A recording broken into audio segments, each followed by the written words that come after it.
मेरी आवाज वैसे ही बहुत मीठी थी और अब लावा में ठंड लगने के बाद वो और भी ज्यादा मीठी हो गई है।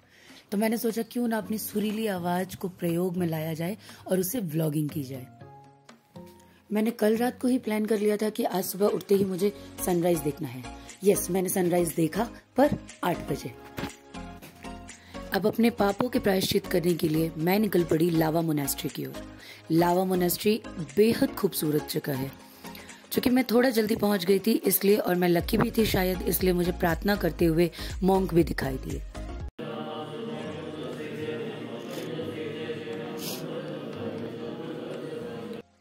मोनेस्ट्री से बाहर निकलते ही मुझे एक अंकल मिले जिन्होंने मुझे बताया कि एग्जिट गेट दूसरी तरफ है, वहां से जाने के लिए।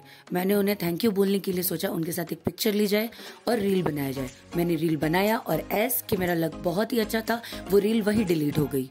अंकल चले गए और रील दोबारा नहीं बनी। अंकल की यादों को साथ लेकर और मोनेस्ट्री के दर्शन करते हुए मैं वापस चली आती हूँ अपने होटल की तरफ। कल तक मैं कंफ्यूज थी कि आज मुझे क्या करना है, पर जैसा कि मैंने कहा कि मेरा लक कुछ मायनों में तो अच्छा है। मुझे 2 बच्चे मिले, उन दोनों ने मुझे कहा कि वो मुझे ट्रेकिंग करवा सकते हैं। मैं उनके साथ निकल पड़ी ट्रेक के लिए, लावा टू ऋषभ।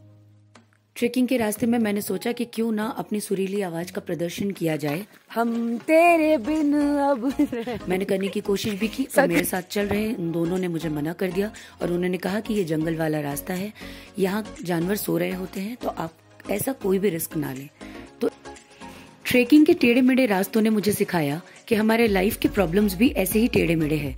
यदि हम थोड़े से पेशेंस के साथ आगे बढ़ते रहें तो मंजिल बहुत खूबसूरत होती है। कुल मिलाकर आज का दिन बहुत ही खूबसूरत रहा, बेहद खूबसूरत रहा। और जब मैं ट्रेकिंग करके वापस आ रही थी तो लावा का नजारा देखने लायक था। अब आप सोचेंगे कि क्या देखने लायक था? एक्चुअली कुछ भी नहीं, क्योंकि चारों ओर सिर्फ और सिर्फ कोहरा था और उस कोहरे में मैं अपने होटल में आकर वापस अपनी रजाई में घुस गई।